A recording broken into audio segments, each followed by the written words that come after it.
Hey everybody, welcome back to the Dungeon Dive. Daniel here. I hope you're doing well, and if you're not, I hope you are soon. Okay, today we have an episode on a game that a lot of people have been asking me about, and that is Ker Nethalas Into the Midnight Throne. This is one of the newest games. I don't know. He puts out games so often he might have two newer ones that are already out. But this is one of the newest games from a friend of the channel, Alex T, and Blackoath Entertainment. And Ker Nethalas is one of the newest entries into this growing subgenre of pen and paper tabletop solo RPGs. And it joins the ranks of other games such as 2D6 Dungeon, Four Against Darkness, there's Ker Nethalas, A Torch in the Dark, Marching Order, D100 Dungeon, Note Quest, and Caves and Catacombs. And speaking of all of these games, very soon in the near/distant future, we will be doing a huge video where I will be comparing and contrasting all of these games so new people into this sector of the hobby can determine which one of these is right for them. And I'm really looking forward to that video because this is kind of one of my favorite subgenres of the hobby. So this game was successfully crowdfunded, and I was a backer of the game.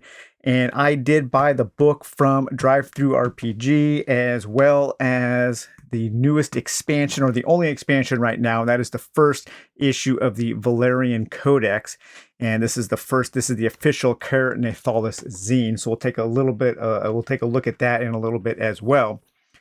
And I know when this game first hit, every YouTube channel jumped on it, and rightly so. It's a fantastic game. And I kind of wanted to wait a little bit to provide my thoughts on it, just so I could kind of spread the love around, because I know that when a new hot game comes out, everybody kind of jumps on it, and then people seem to forget about it. So kind of keep Ker Nethalas in the zeitgeist, as it were. So I just wanted to wait a little bit. And I also wanted to wait until I got all of the cards. So the cards, yes, in this game, there are a lot of charts. There's a lot of things to roll on. And as one of the stretch goals in the crowdfunding campaign, Alex offered up almost all of the charts. Probably 90% of the charts in the game are now represented by cards.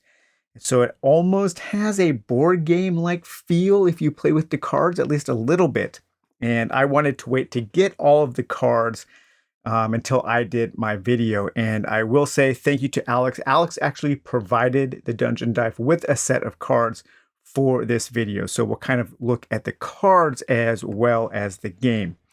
So like I said, Ker Nethalas is a very kind of complex, I think it's on the more complicated side of the spectrum when it comes to these games, but it is mainly a single player tabletop RPG, completely focused on brutal survival in this very, very deadly dungeon of Ker Nethalas. And this is kind of a mega dungeon. There are a whole bunch of different, what are they called? I can't remember what they are called, domains. So these domains in Ker Nethalas are governed over by these overseers, who are these kind of evil reigning lords of chaos and hell. And they oversee these different domains, and the domains link to one another. And it's this huge, sprawling, underground, doomed megalopolis. And you are just trying to survive. Are you trying to get out? What are you trying to do beyond survival? I don't really know. I hope that there is something that is revealed in the game. So the story of the game is your character has been punished by they are a criminal, and they have been executed, or so the government thought that they were executing them. You've been hanged, I should say. You've been hanged and dropped down into this pit, into Ker Nethalas, and you don't really know where you are. But fortunately for you, or maybe unfortunately, you actually, they botched the execution, and you are still alive. And so you find yourself just in this dank, deep hole in this mega dungeon, this brutal, dangerous dungeon. And now it's just up to you to survive just based off of your wits and the little bit of gear that you have with you. And so there are a number of different crimes that you could be accused of when you are dropped into that hole: highway robbery, witchcraft, blasphemy, rioting, dueling, and so on. And so at the beginning of the game, your character wakes up in the dungeon and you first roll up on this table here of what happened to you. Why did the people of the above world want to execute you? I am really hoping that maybe there is a wave in this game, or maybe it comes later in some kind of expansion where you can find your way out and then maybe get revenge on the people who tried to execute you. I think that would be a really cool thing to do. So the book opens up with a little bit of a story. I like this. You get the basic background of the world of Into the Midnight Throne, and Alex T is very good at creating these evocative worlds to play in, and that's no different with Ker Nethalas here. And then you get right into character creation. So let's go into character creation here. And so after you come up with you roll up the random crime that you were accused of, you get into your character's attributes and so on. Now, the character system is pretty interesting in this game, and it is a little different. You won't see your typical stats like strength, dexterity, agility, charisma, intelligence, and so on. All of that stuff is handled with skills. And so you will have your skills like acrobatics, athletics, bladed weapons, bludgeoning weapons, dodge, endurance, medicine, perception, resolve, reason, scavenge, shafted weapons, stealth, thievery, and unarmed combat and fist weapons. And your only stats relate to your character's physical and mental well-being. So you will have a starting health total, a starting toughness total. Health is kind of your core health. If this ever gets to 0, you are dead. That is game over. Your toughness is kind of like your natural physical armor. And so your toughness will deplete and then your health will deplete. It's pretty easy to gain toughness back. It's very difficult to gain health back. As a matter of fact, after each round or after each combat encounter, you will actually regain 1d4 toughness. So toughness comes and goes, health kind of just goes. And so you really want to make sure your toughness is up to protect your health. We also have a replenishing resource called Ether, and Ether is a point system that you will spend points on to basically kind of cast spells or to use your abilities. And Ether also comes and goes pretty easily, and I do like that because it encourages the player to actually use their abilities. A lot of times in these kinds of games, you have a point, a mana system, and the mana is kind of hard to come by, and so you hoard it and you don't spend it. You never get to really use the cool things that your character has access to. Well, not so in Ker Nethalas. You can spend your ether and it replenishes in each room. So I'm kind of thinking of it as kind of like this magical ether, this entity, this mist or something that is flowing through Ker Nethalas, and you are drawing upon it as you enter new and dangerous areas of the world that you are exploring and trying to survive in. We also have sanity, and as sanity drops, you will roll on a sanity chart, and bad things can happen. We have a magical resistance. So when you are faced with magical opposition, you will roll your magical resistance. All rolls in this game, for as far as your character goes, all the saving throws, everything, it's a D100 system. And so for magical resistance or for any one of your skills, you are trying to beat or roll under. So rolling low when you are trying to accomplish something is beneficial. We have our damage modifier. Damage system is a little different in this game. It's kind of like Secret Scarlet Heroes, I should say, in that there is a damage chart that you roll on. And so it kind of throttles the damage. You might look at something and it'll say do 2d10 damage. And you're thinking, what the heck, 2d10? That could wipe me out in one blow, right? But No, each die is looked at separately, is accounted for separately, and the damage dealt is dependent on the die roll. So if something did 2d10 damage to you, you would roll 2d10 and you would look at each die. So a 2 is 1 damage and a 9 is 3 damage. So in that case, you would take 4 damage total, not 9, not 11 damage total or something like that. So the damage system is interesting. You do need to keep track of this damage dealt table there. And I do recommend that if you buy the physical book from Amazon or from a place that doesn't offer PDFs, then go to Blackoath Entertainment, go to their website, and you can download all of the player sheets, the guides that you will need. It comes with a really handy flow chart for your exploration. It comes with a print. You can print out some of the more useful charts that you might need to keep track of things, especially this set of charts here where you can roll up your hit locations, because combat is pretty crunchy in this game. And it also has a player reference booklet that you can print out as a booklet and staple as a little zine.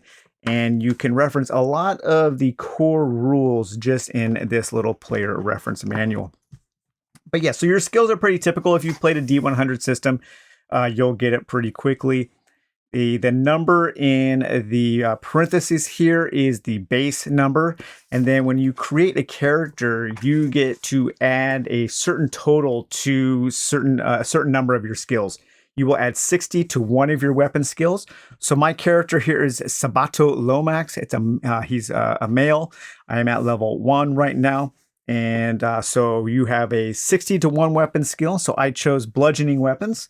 So I have a 60 on bludgeoning weapons, a 40 to another weapon skill. And for that, I chose shafted weapons. So I'm hoping to maybe find some kind of halberd or something. I always like halberds.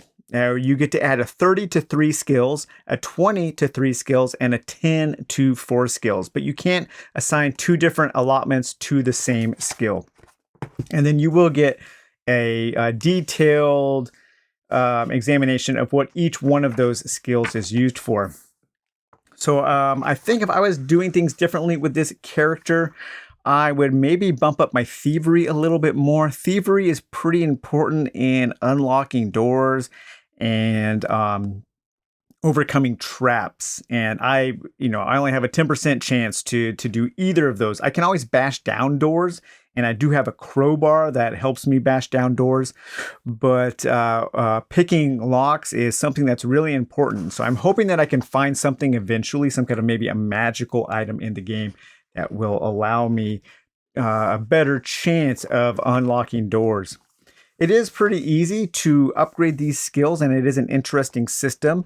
It revolves around a critical hit system. So anytime you are taking a test for anything and you are using a D100 and you roll doubles, even if you fail the check, you get to mark that off, and then you have a chance to upgrade that skill when you take a camp resting action. And I have actually taken my first resting action here, and I forgot to see if I can upgrade my skill of scavenge.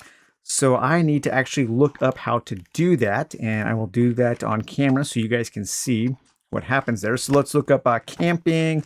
I believe here, resting and camp. Actually, that is under... it is under sanity, combat, the rules. Where is upgrading? Let me find that real quick. Character progression. Here we go. Leveling up and skill improvement. Okay. Each time you roll doubles when making a skill check, you can mark that skill off for improvement regardless. And improvement is done resting at a camp. Okay, we did that. In order to make a skill improvement check, you must roll a D100 above the skill's score. A success will increase the skill by a D4. Rolling below will increase it by 1, up to a maximum of 80. So 80 is the maximum that your skills can go up to. That can be raised through other means, though. Think of 80 as kind of the natural cap.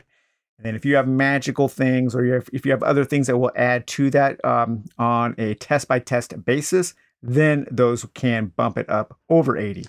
So I need to roll over 30. So I need to roll at least a 31 to upgrade my scavenge skill. And no, a 19. Terrible.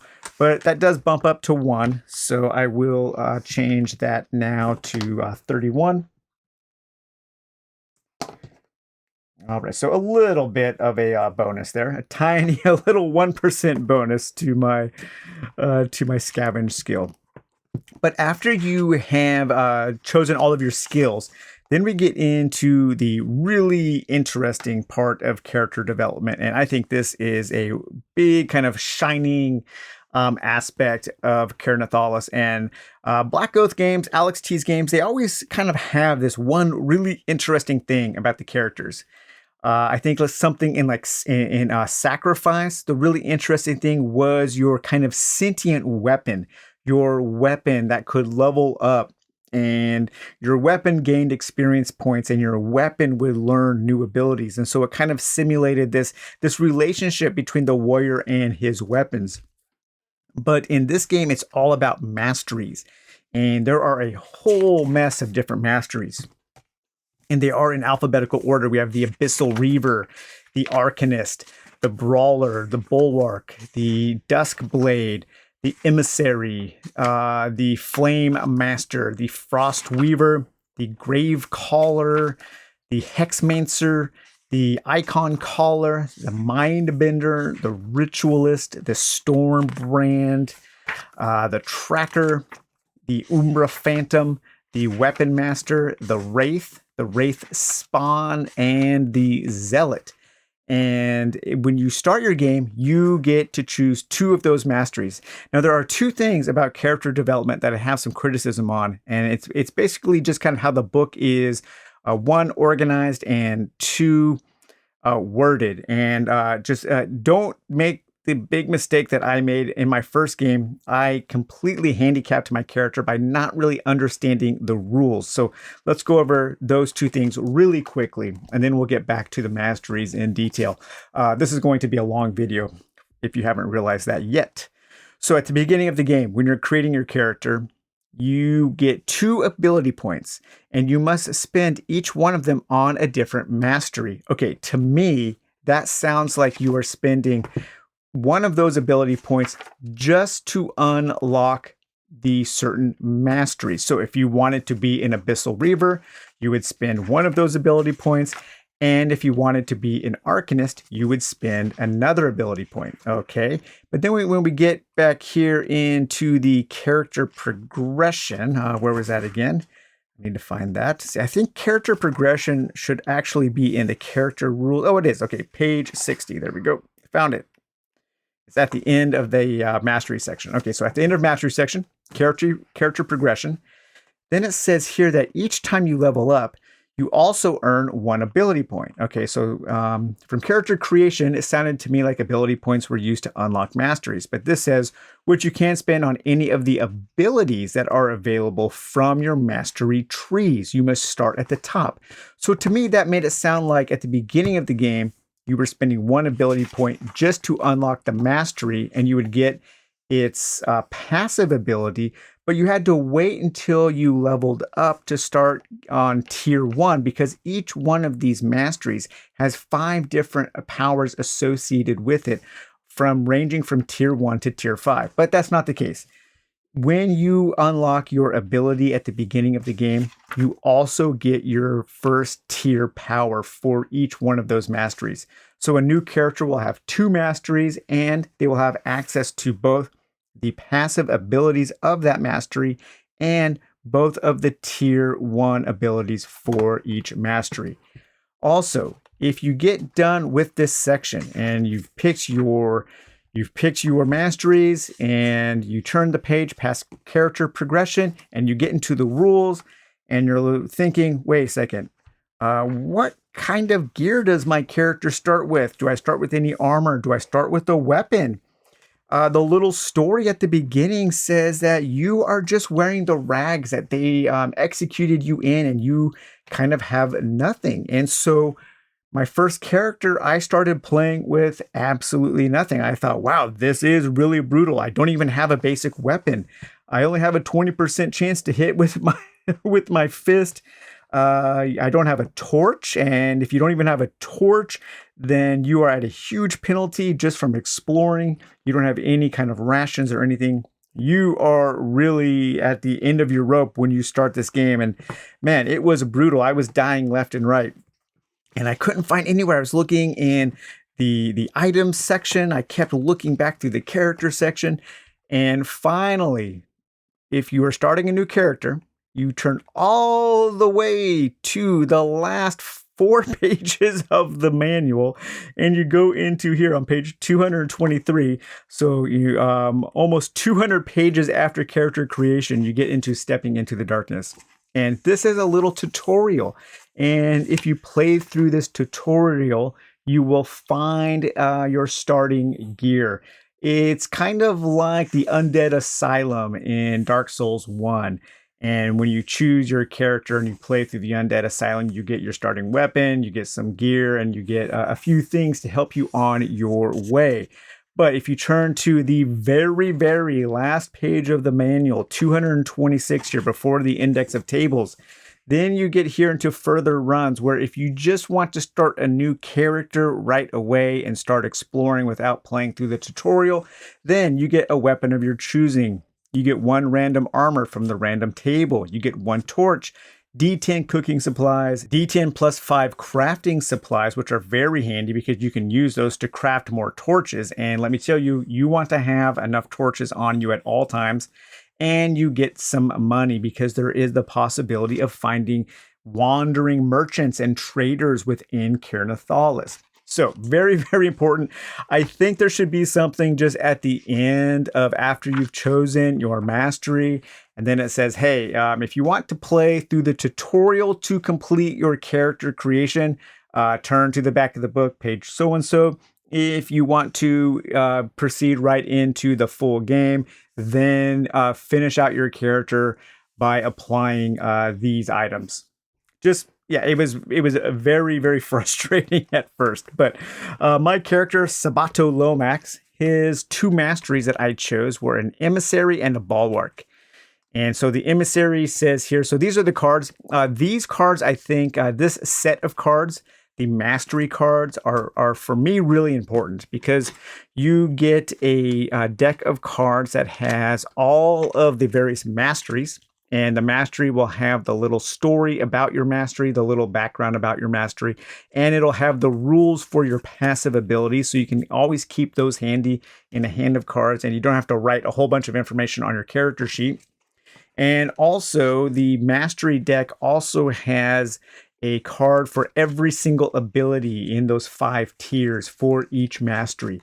So again, you can keep this in your hand so you can constantly refer back to this and you don't forget the things that you needed to do about your masteries. So I think these are really handy. As far as gameplay aids go, I like this deck of cards a lot. So I was an emissary, or I am an emissary. You are the voice of your deity on the mortal plane, and as such, you have the authority to deliver punishment against their enemies and blessings to their children. So my passive ability is when I'm camping, I have a new action that I can take in my camps. I can pray, and that will allow me to heal D4 sanity, but it does give me some exhaustion. And then my first tier ability for being an emissary is to heal wounds. Very handy.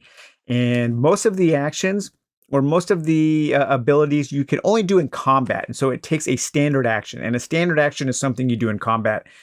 Because that currency you spend to cast these spells, to use these abilities, because it is constantly replenishing. If you could just do these at any time, I could just walk around constantly healing myself. And so that would be a little unfair. And so to kind of throttle that, to add some actual danger to that, these things you can only do in combat. So it takes a standard action, and a standard action is something you do in combat. And it costs 4 ethers. So it costs 4 points to do that. And it does give me 1 point of exhaustion, but I do get to heal D4 wounds. Now, there are different ways to heal. When you heal wounds, that means you start with toughness. And so if I was down to 11 health and 13 toughness, and I could heal 4 wounds, I could heal all of my toughness, and then any remainder gets applied to health. Sometimes you only heal toughness. Sometimes you only heal health. But if it says to heal wounds, you first do toughness and then remainder goes to health. So that's very handy. And then my second mastery here is the Bulwark. And it says that you march into combat as a walking fortress, impervious to your enemy's futile attempts to bring you down. A really cool passive ability here is you can ignore all penalties from wearing any armor. And so a lot of the armor will give you movement penalties, or it'll give you penalties to your stealth or to your initiative checks. And as a big kind of tanky dude, I can ignore all penalties from armor. I figured that could come in handy.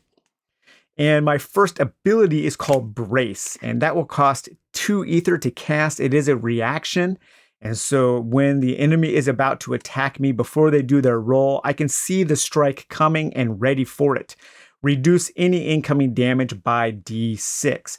And again, that's not D6 damage. That's not just 3. It's a 3, and then you look up the chart, and that would be reducing it by 1. So anytime damage is mentioned, you will look at this table here to have that kind of throttling of the damage. The throttling of the damage. And then I also have cards for all of the weapons and armor and different types of spoils that you might find. And so the weapon that I chose is a light hammer because I am most skilled in bludgeoning. And so I do have my bludgeoning light hammer there. It is a quick weapon, and a quick means that it gives me a +10 to my initiative rolls. And it has a speed of 5, which means I get to add 5 to my bludgeoning weapon skill when I use it. And for my random piece of armor that I started with, it is Van Braces, so some armor for my arms. And it would give me a maneuverability of -5, but I don't take that penalty because of my Bulwark skill. And it gives me a 3 protection on my arms only. And so I am wearing that on my left and right arm.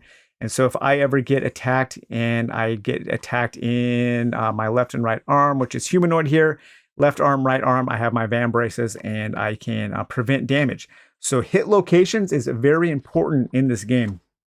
Every single enemy that you face will have some kind of weakness on one of their parts. And so when you are in combat, when you do damage, it's very important to roll where you hit your enemy at. And you can also do at a very steep penalty, you can do a called strike to one of their body parts.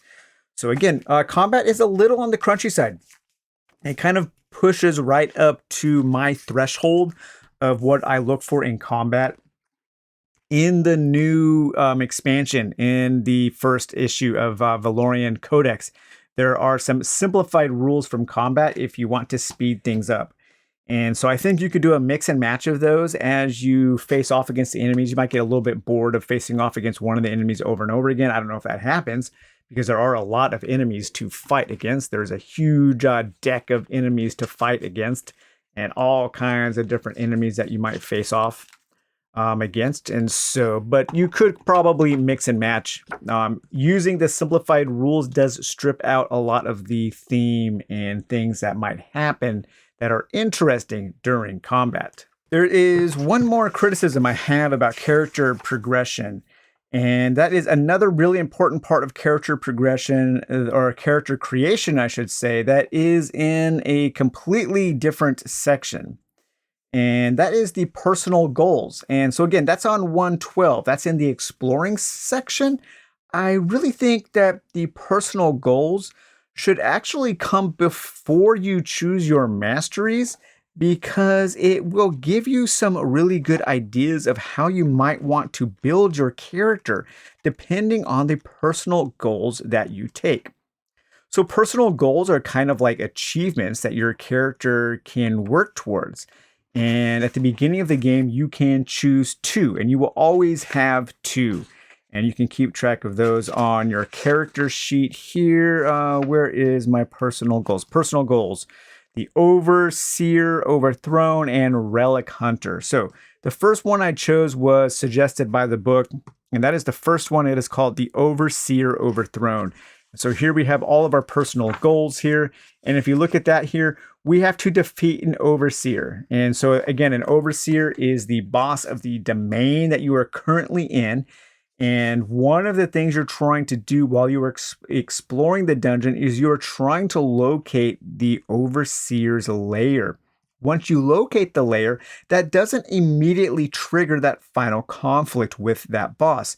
You have just discovered the lair. You've kind of done reconnaissance. And you can continue exploring, and you might continue exploring for many, many hours and maybe discover 2, 3, or 4 other domains. And then you can go back to that first domain when you're ready, when you've leveled up a few times, you've gotten some new armor, some new magical abilities, or some new things to that will help you fight that overseer.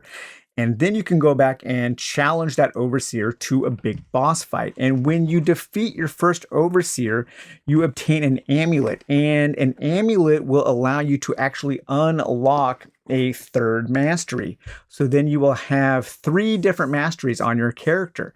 And the interesting thing about amulets is amulets, you will roll up a random mastery, and you can find multiple amulets. And so when you are camping, you can switch out your amulets. You can switch out that third mastery.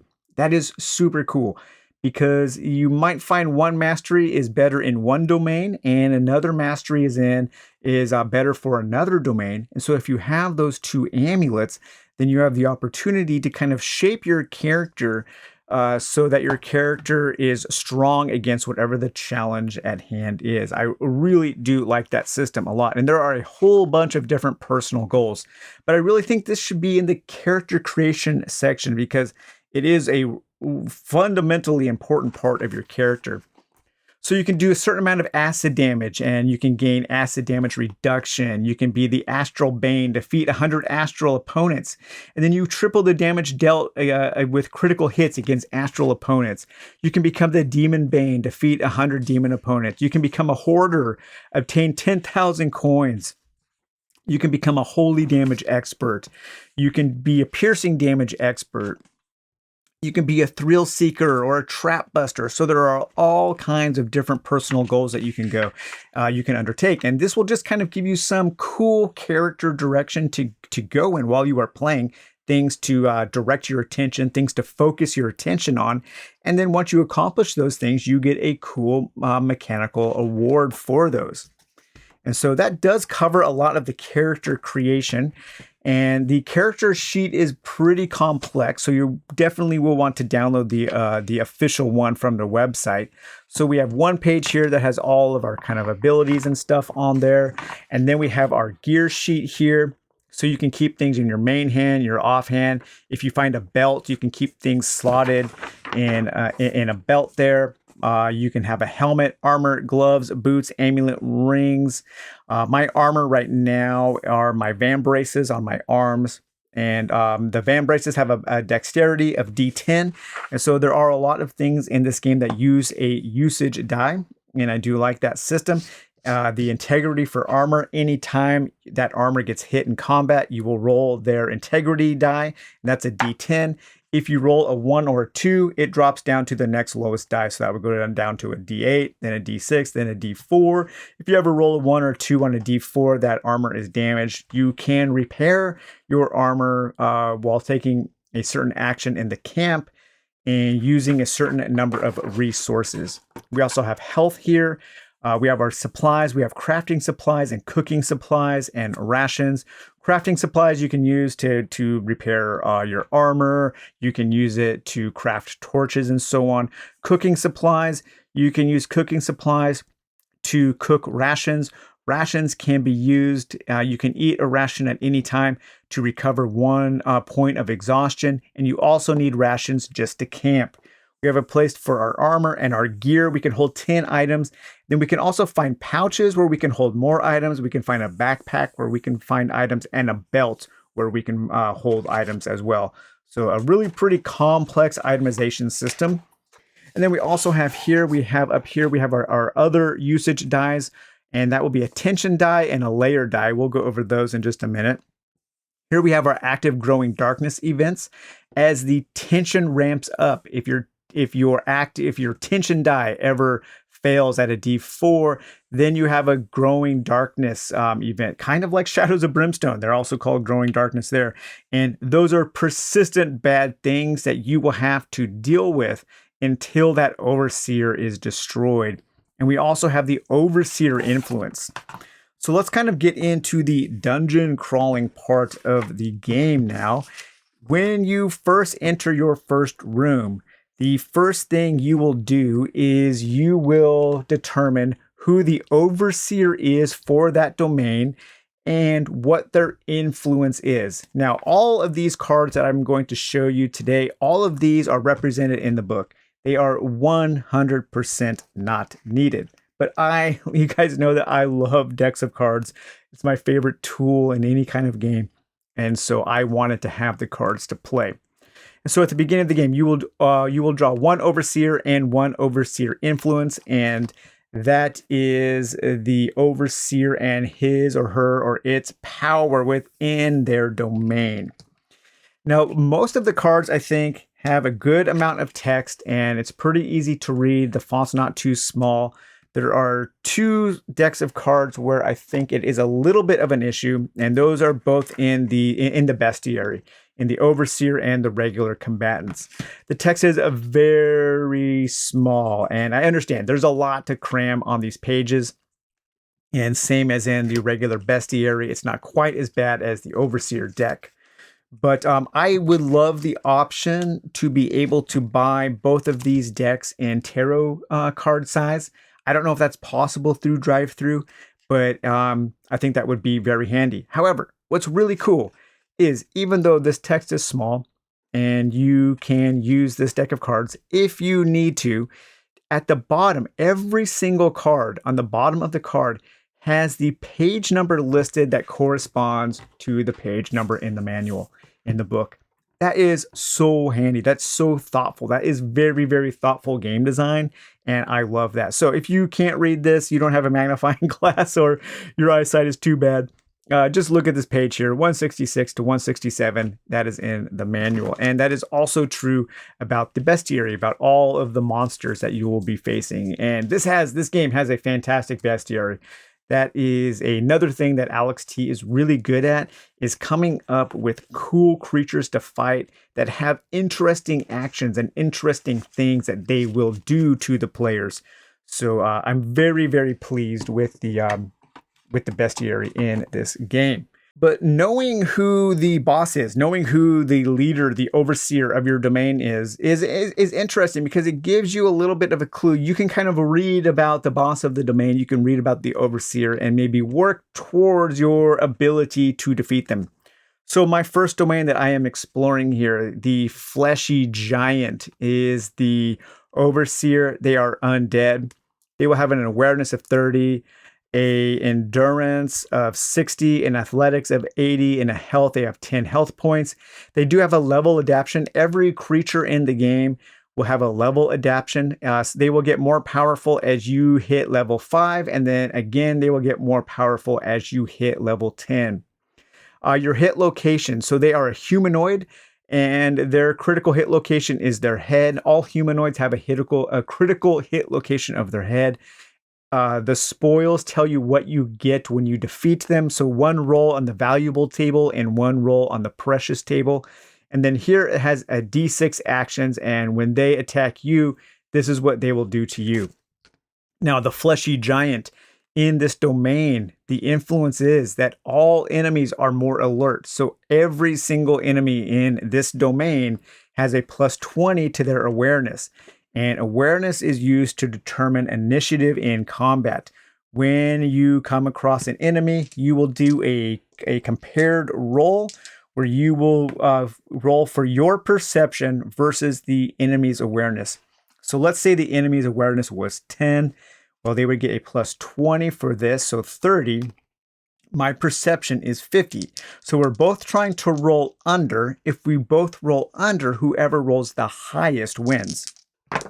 Okay, so I rolled 75, so I failed my perception, and they rolled a 91. They failed their awareness. And so I think when you both fail, I think the player gets to go first, or you can choose or something like that. But that's how that works. So perception is a very, very valuable skill to have. You will rely on your perception a lot. So we have those cards. So again, I think these cards are really nice to have because you can constantly just kind of look at what you need, and you don't need to write a whole bunch of stuff on your character sheet. So I have my mastery abilities here. So these are my other abilities for my masteries, my tier 2, tier 3, tier 4, and tier 5 for my bulwark, and my tier 2, 3, 4, and 5 for my emissary. So I'll keep all of those off to the side there for when I level up. Now, one really handy sheet that we have here is this exploration flowchart, and you will be looking at this a lot as you explore your map. Now, over the years, I have grown less interested in drawing detailed dungeon maps. And I know some people really like it. Some people really get into that aspect of these kinds of games. And that is a very important part of these kinds of games. But it's not necessary. And I find that just doing kind of a point crawl system works really well. And I do little doodles for some of the interesting things that I find as far as to kind of jog my memory. So let's go over what has happened to me so far in this adventure. So I fell here. This is my starting location. That's what that symbol means there. And in this starting room, there were 2 doors. The door to the south here, we'll say that's north. The door to the south was locked and trapped. So I was able to use my perception to see the trap, but I decided to check the northern door. It was locked and I was able to bash it down. No trap, so I headed north. I went into a corridor.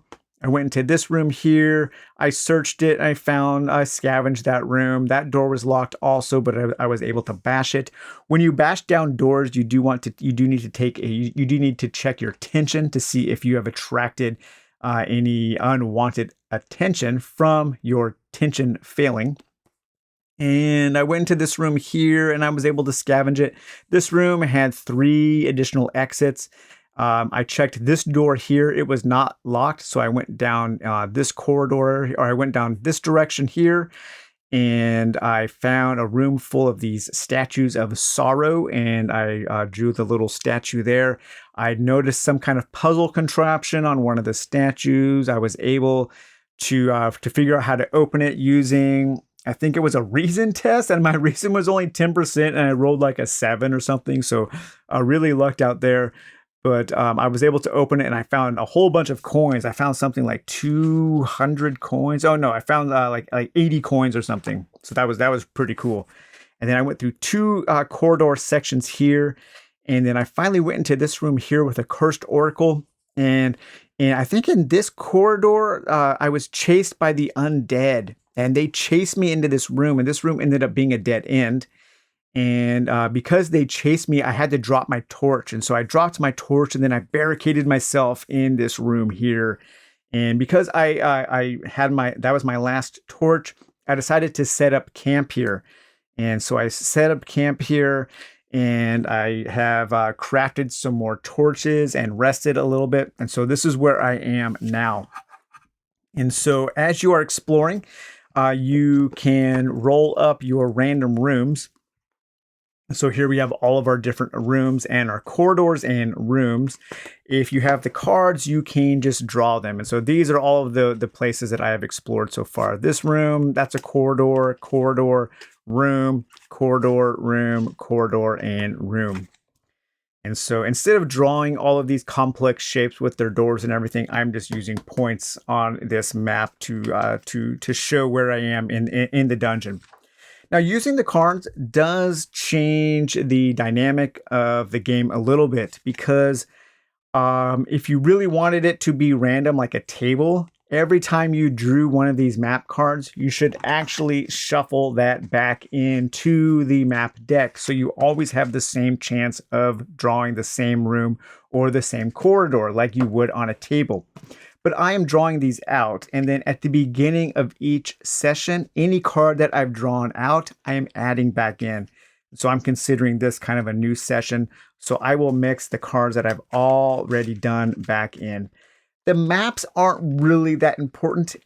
It's only for aesthetics. And so depending on if you like drawing your maps or not, you might get more out of this system. But I am basically just using the maps to determine 1, if it's a room, 2, or if it's a corridor, and how many doors each one of those things have. But I need to get back to a place where I can continue to explore. And so there are kind of 2 phases in this game. You have your exploration phase, and then you have an encounter phase. And so when you are exploring, you basically will move from one section to the next. And as you move, you will use up your light source. And anytime you enter a room, you check off one of your light sources. Corridors, you don't check off a light source. A torch can last 20 rooms. And right now I have 4 more torches that are available to me. And so I am here. So I've already explored all of these areas. Now, I don't think we roll up for encounters as we re-explore. Let me take a look here at that. That is in the exploring section. I believe it's right towards the beginning here, 83.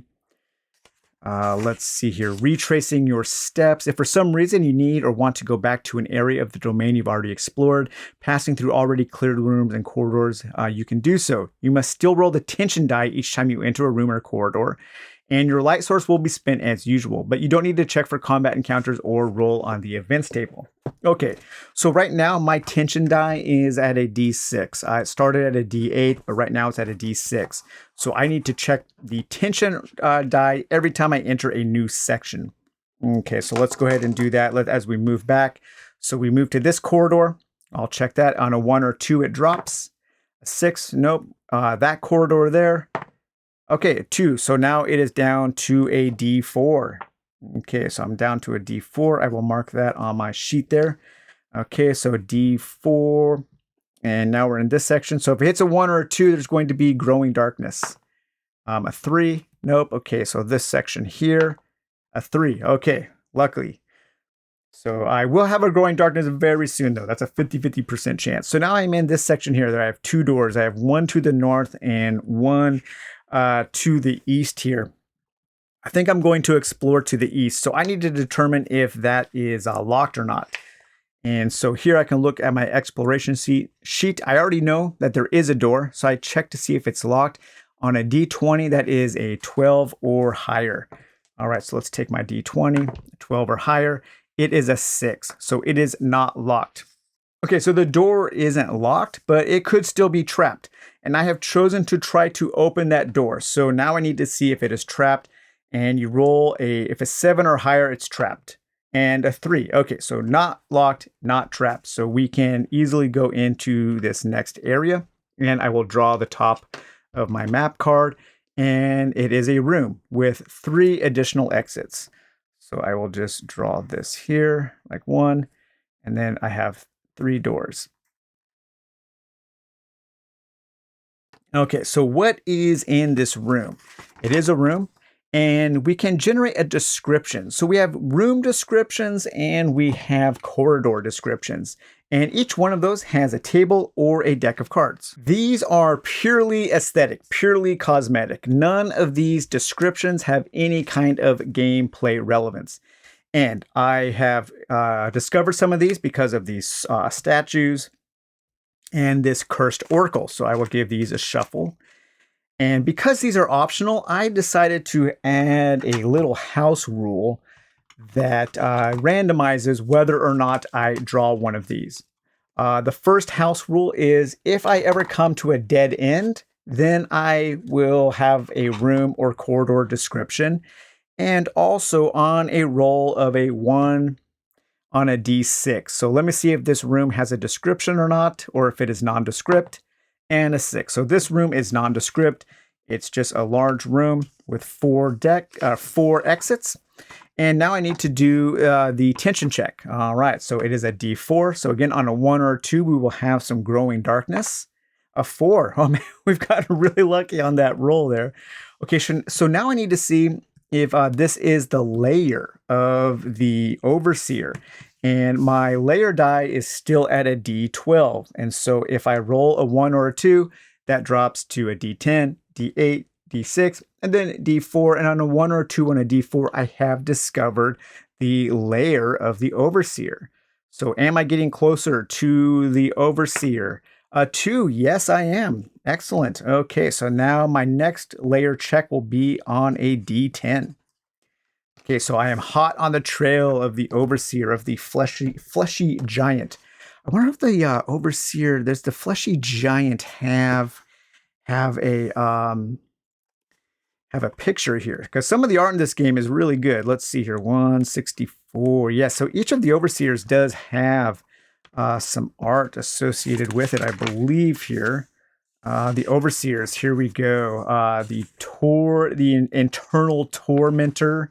We have the Zephyrus Shadow, the Carnage Devourer, the Venom Cloud Siren, the Glacial Burrower, the Gorehoof. Oh man, look at that crazy Minotaur. The Veil Shifter, the Infernal Archon, the Pyroclasmic Possessor, the Dread Lord. Where was the fleshy giant there? What was the what is that here? Let's see. Fleshy giant. That is an overseer, right? Oh, okay. So interesting. I did not realize this. The fleshy giant is actually from the expansion. And hey, look at that. How thoughtful. This is found in the Valorian Codex, page 40 to 41. So we can take a look at the fleshy giant. Let's see if there's a picture. Yep, there he is. The fleshy giant. The flesh giant. I thought that said fleshy, but it's actually flesh. I sometimes have trouble reading Old English font there, or fancy font. The flesh giant looms across the bone fields as a towering and grotesque humanoid, a monstrous colossal crafted from the twisted amalgamation of flesh and bone. Its massive form rises high, towering above the remnants of the necropolis. The flesh giant's body is a patchwork of stitched together limbs and malformed appendages, its grotesque appearance twisted into a horrifying semblance of humanity. It is unknown if this creature was the result of conscious efforts to make a terrible guardian, or just another necromantic mishap. Regardless of its origins, the flesh giant's thunderous footsteps shake the bone fields, leaving devastation in their wake as the monstrous colossus strides forward with relentless, if unknown, purpose. So the expansion here contains a whole new domain that you can come up with. It has some different combat rules. It has merits and flaws that you can apply to your character. You can play as a commoner, so you can play as a person without any masteries. And we have the Cult of the Crow and the Bone Fields. And both of those are new domains that you can play in. I just happened for my first game ever to draw the Overseer from the expansion. So anyway, so we're getting one step closer to finding the flesh giant's lair. So now we need to subtract 1 from our light source. Okay, so my torch has burned down a little bit. And now we do an encounter check and we roll a d20. And on a 10 or higher, we have a combat encounter. And a 16. Okay, so we will have a combat encounter. Now, I'm not going to do a combat demonstration fully on camera. It's a little tedious to show because it's just kind of dice rolling back and forth, but I'll give you an idea. So let's take our combat encounters deck here and let's shuffle that up. Now in the book, the bestiary is divided into 2 separate tables, and you will roll to see which encounter table you have, either table A or table B. But if you're playing with the cards, I think they're just kind of all mixed together, and so I don't think it really matters. I'm not sure if there's a difference between the monsters in table A or table B, but let's see what we're facing up against. The Euros, the Gluros. It's an animal. It's, and again, in the Valorian Codex, page 37. Okay, I really like that those page numbers are printed at the bottom. That is super cool. This is a Euros. These large bull-like creatures were used by Valorian peasants and workers as beasts of burden.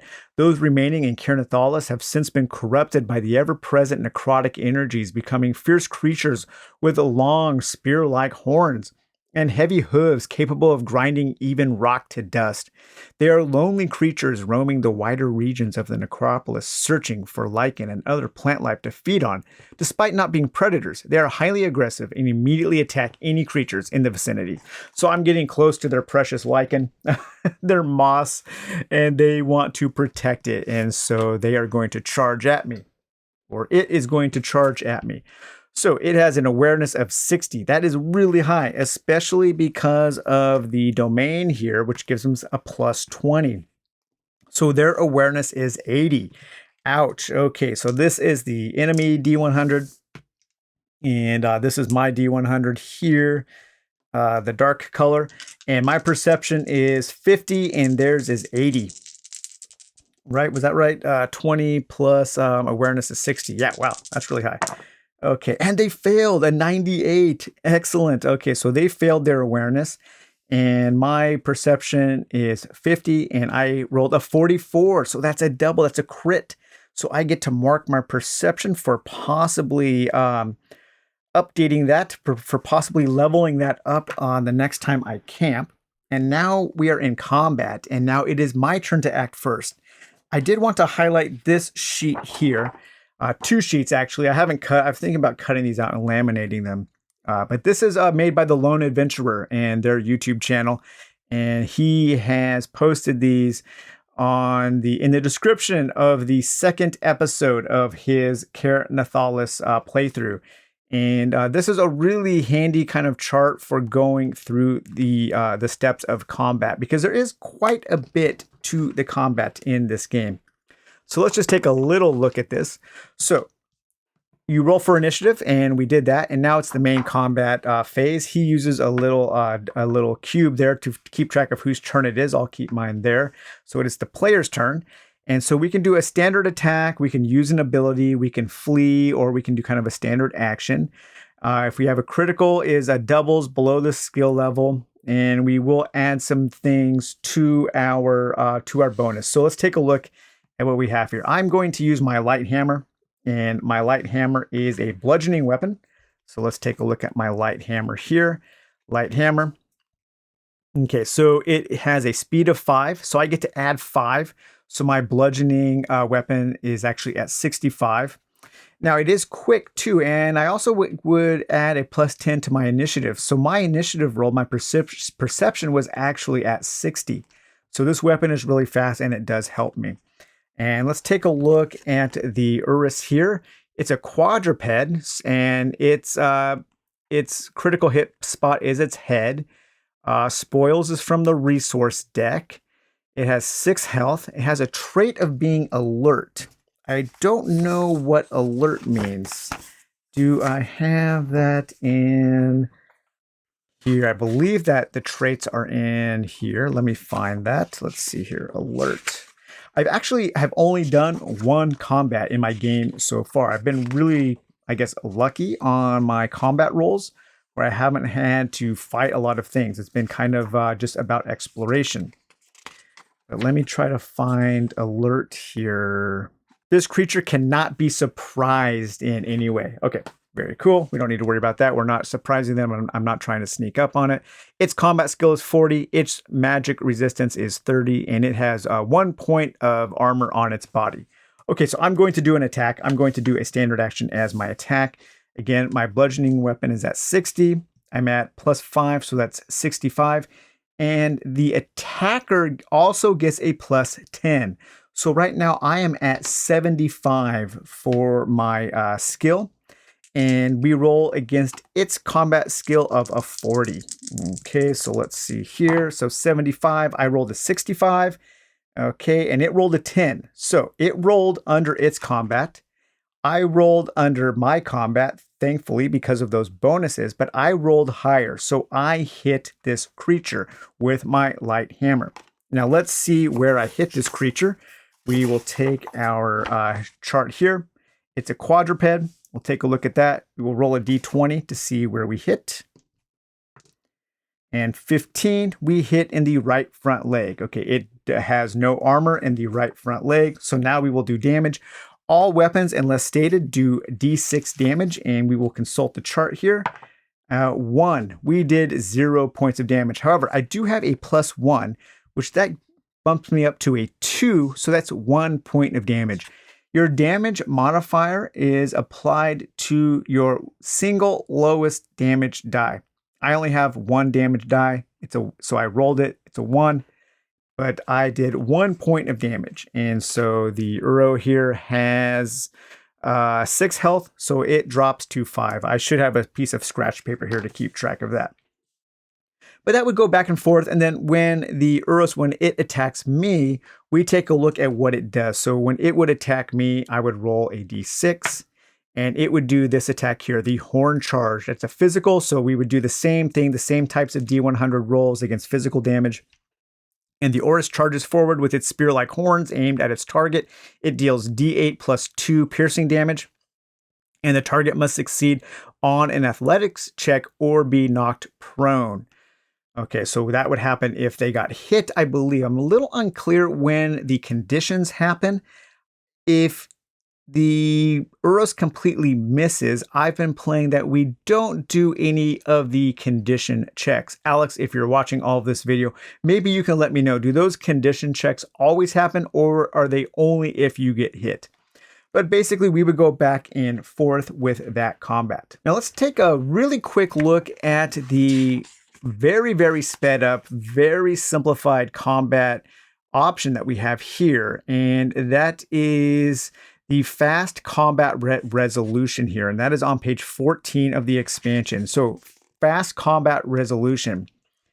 You basically just do one roll. When fast combat resolution, both combatants make their attack skill checks. This follows the usual procedure. So what we just did with the D100s, if you both succeed, look at whose roll was higher. If the PC wins, they receive 1 damage and their opponent is defeated. If the NPC or monster wins the combat, the PC suffers d6 plus 2 damage and the enemy is still defeated and the combat is over. Let's apply that. So I will just take 1 point of damage. This is perfect for YouTube videos. This is a great solution for people who want to film their games or record their games and maybe not take some of the long time and just kind of the die rolling back and forth to determine who wins. So I will drop down to 14 toughness, and then I get to roll spoils from the resources deck. Now, I did not receive a resources deck, and I'm not sure if that's just because there are really only 3 options. I don't know if there is a resources deck. Maybe it's mixed in with these somewhere. But if we go to our resources page, that is on 204 here. And so resources aren't very exciting. We can get nothing, cooking supplies, or crafting supplies. And so that'll be a D10. Let's roll that. 7. So we find 1 crafting supply. Now I am using these little dials here to keep track of my crafting and cooking. Cooking is green and crafting is red. And so I gained 1. So that bumps me up to 12 crafting supplies, and I have 11 cooking supplies. I find this to just to be quicker than using than constantly erasing, because you will be gaining and using a lot of cooking and a lot of crafting as you are playing. So we kind of just simulated that combat, but you kind of get an idea of how it works. Okay, so is there an encounter? Yes, we resolve the encounter. And now I can do a scavenging check to see if I find anything in this room. Let's do a scavenging check here. So my scavenging skill is 31. All right, so 31, and I rolled a 66, another double. Nice. Even though I failed, that is a critical fail or a critical hit there. And so I do get to check that off to see if maybe I have an opportunity to upgrade that skill now. So now I have 2 skills to upgrade the next time I camp. So if there was not a combat encounter, then you would have an event. And the event, you get to either roll up on the D100 chart here for an event, or you can draw one of the many, many super cool events that happen in this game. There are a ton of different events, and they are all super cool. Lots of neat, interesting things will happen to you as you are exploring this dungeon. Okay, but I think this room is done. So I failed my scavenge, so I'll just do an S with a line through it. I did scavenge, but I didn't find anything. And let's see here. All right, well, let's continue exploring. So we have these 3 different doors. The first thing we need to do is we need to check to see if they are locked. I'm going to continue going east And so I will check to see if this door is locked. So that is a D20. On a 12 or higher, it is locked. So I'll write D for door. Is it locked? Yes, it is locked. Okay, now is it trapped? And that would be a 7 or higher on a D10. That's a little cocked, but let's say, oh, that turned to 3. I'm going to reroll. A 1. No, it is not trapped. Okay, so it is locked. It is not trapped. I can do an athletics check to bust down that door. Now, I also have a crowbar, and the crowbar gives me a +10 when trying to break down a door. And if you fail, then you add a +20, I believe, on your next attempt.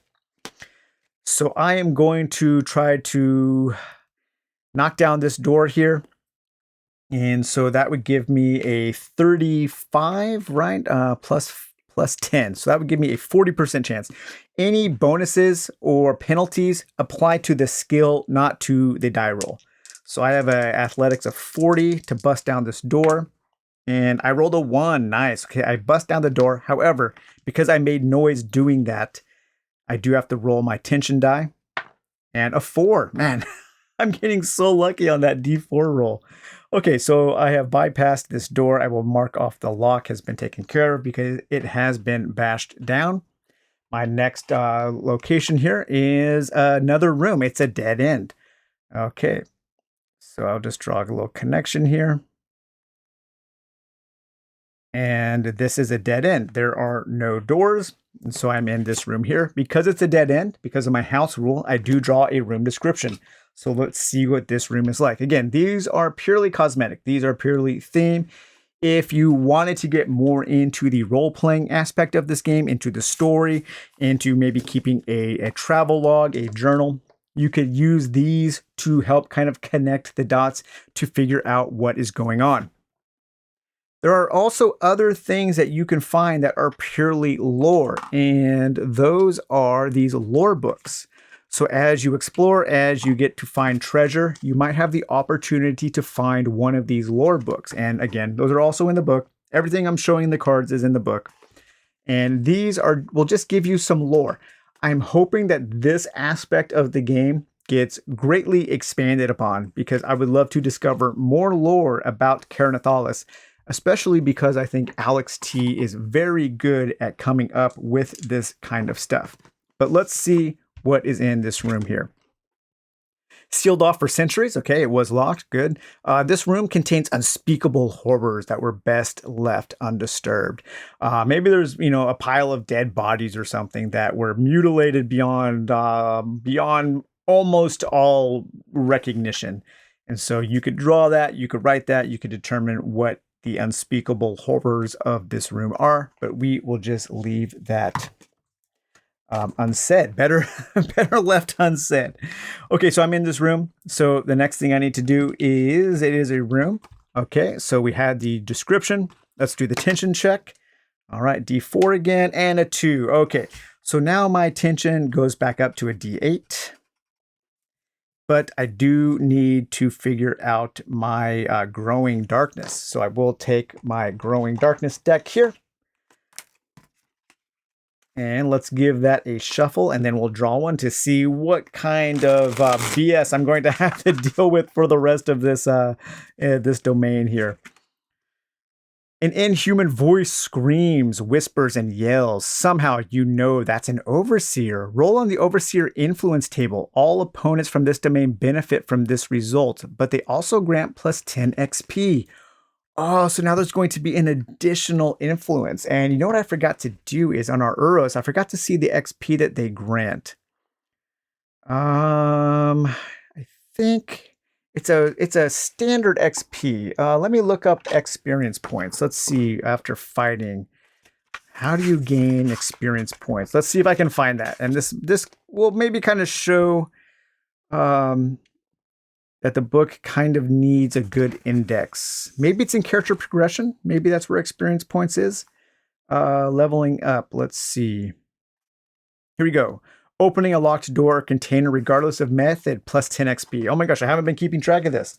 Okay, how many doors have I unlocked? 1, 2. I'll do that off camera. You guys don't need to see me retcon my experience points. Each time you enter a new domain, each time you defeat a combat encounter, plus 50. Okay, so I will write that. I will mark that 50. But now I get a plus 10. Okay, so the influence here is now plus 10 XP. And I also need to draw up a new influence. And so we will take these, shuffle these up. And what's the new influence here? Frenzied, plus 2 to damage. Okay, plus 2 damage. Okay, so now the influence of the flesh giant over this region is all creatures have a plus 20 awareness. They will grant me 10 XP bonus, and they do 2 damage. Very cool. And again, I have all this handy right here if I need to reference it, or I'm just keeping it on my map there as well. But man, what a cool system. I love how this stuff makes this dungeon kind of feel like it's coming alive. I think it's pretty interesting. It's a really, really neat dungeon crawling experience. It really does feel like a dungeon simulation. And so I think a lot of people will appreciate that. But anyway, okay, so that was the tension die. Now let's do the layer check. And we are down to a D10 on the layer check. Okay, an 8. Okay, so no, we are not closer to discovering the layer. And now we get to do an encounter check. I'm going to say, -1 on our light source. That drops down there. And I'm going to say that I rolled under a 1 through a 9, and we will have a random event. So let's draw one of our random events here. As you enter the room, the smell of death invades your nostrils. Okay, that kind of makes sense to that unspeakable horrors here. I like that, the connection there, the thematic connection, making you choke. A trio of recently killed men hang from chains. Hey, that is an unspeakable horror for sure. Their faces purple and bloated. If you spend time taking them down and trying to give their bodies the rest they deserve, you gain 2 exhaustion but recover D4 sanity. If you ignore the corpses and move on, roll on the growing darkness table. Oh boy, I think I'm going to take the exhaustion. And I don't want another growing darkness this early in this domain here. Now, exhaustion is a total. And right now, my current is 0. We also have a way to become resistant to exhaustion, and that will offset that total. If your exhaustion ever reaches 11 or higher, certain bad things start happening to you. But right now, I am gaining 2 exhaustion. There are a few ways you can lower your exhaustion. You can rest, you can take a breath, you can eat rations. And so it's pretty easy to manage, but it can accumulate pretty quickly. Okay, so that was the event. So that room is taken care of. I do need to travel back to this room though, so I do need to use another light source there.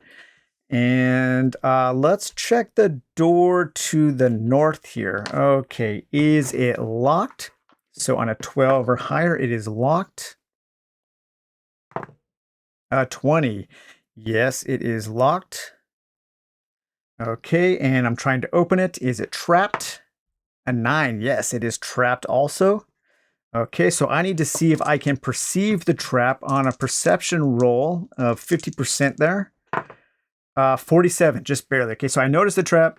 I'm just going to leave that door alone because, again, my thievery skill, and I don't have any lockpicks or thievery tools, thieves tools. So I am kind of SOL when it comes to locks. If I can't bash the door down, then yeah, I am SOL. Let's check the door to the south here. Is it locked? No, it is not locked. Is it trapped? No, it is not trapped. Okay, so we can proceed through the door to the south. Let's take a look here. And it is a room with 1 exit leading south. Okay, so I'll draw a door there. They don't need to. You don't need to match up the doors. You could have the doors placed anywhere and have corridors looping and kind of going back and forth on each other. So it's just kind of up to you how you want to make your map. Okay, so we are in a room, of course. A 1 in 6 chance of having a description. Nope, no description. Okay, tension check. We are at a D8 now. We went back up to a D8 and a 4. We're good there. Our layer check is on a D10. An 8. Okay, so we are not 1 step closer. And now we see if we have an encounter. and roll our d20. On a 10 or higher, we have a combat encounter. A 16. And who am I going to fight now? The reanimated homunculus. I love that word, homunculus. That's one of my favorite words of all time. But I think I will end the playthrough there. You got a pretty good idea, I think, of how the game is played. And yeah, this game is very, very cool. There is a lot going for it. I think one of the biggest things this game has going for it is the fact that I think this is, I don't know, $30. I can't remember exactly the price. I'll post it on screen right now. But if you ignore the cards and you just buy this book, you have a ton of gameplay. I mean, this book is just overflowing with gameplay, with options, with variety. We have all kinds. I think there are 20 different masteries. Each one of those masteries has a passive ability. It has 5 different tiered abilities. You can mix, you can learn, you can have up to 3 active masteries on your character. So mixing and matching those will give you all kinds of variety in how you build your character, all of your skills, all of the gear, all of the magic items that you can find. We have just tables and tables of room descriptions and events. And the bestiary is super extensive. We have these personal goals, these little side quests that we can work towards. I'm hoping that there are NPCs and weird kinds of beings that we can discover probably in the events.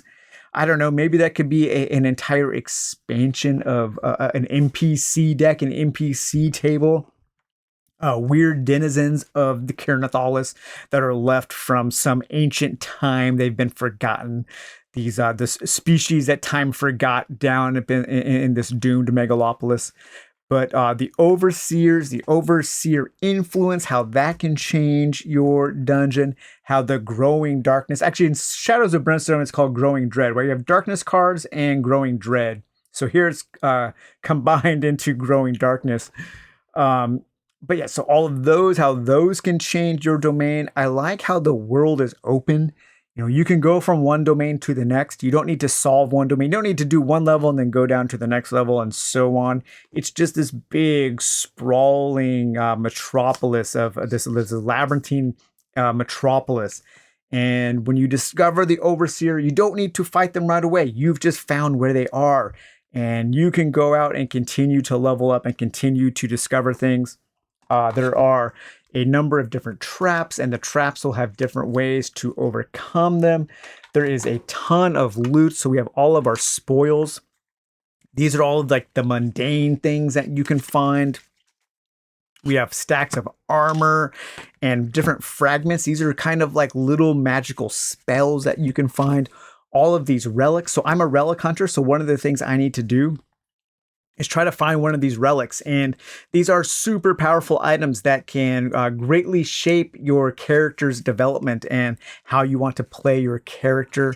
We have the lore books. We have all kinds of different potions and weapons and precious items and valuable items. There's so much to this game. And the fact that it's all crammed here in just this single volume book makes this one of the best deals that you can find. If you are looking for maybe the cheapest way to have an amazing dungeon crawling experience on your table, this might be it, because all you would really need is this book. You would need to download the player aid sheets and the character sheet from Blackoath Entertainment and some dice and a pencil, and you are set for many, many, many hours of dungeon crawling entertainment. So yeah, I'm very, very happy with Ker Nethalas. I've heard nothing but good things. I know people are loving it, and rightly so. Everybody is right in their praise of Ker Nethalas. I am just kind of adding my little drop of opinion to the sea of opinions on Ker Nethalas. So, all right, you guys. Well, I hope you enjoyed this video. We will be returning to Ker Nethalas sometime soon when we do our kind of mega comparison between it, Caves and Catacombs, Note Quest, D100 Dungeon, Marching Order, A Torch in the Dark, 4 Against Darkness, and 2D6 Darkness. And I'm really hoping that Alex returns to this game periodically. I would like to see these zines. I would like to see more issues, maybe one or two issues come out every year or something for this game, because it's not easy, but this game is easy to expand because you could just keep adding domains or keep adding things to find in those new domains and new creatures and new items and so on. So, well, all right, you guys. I hope you enjoyed this very long look at Ker Nethalas. We will talk to you later. Bye bye.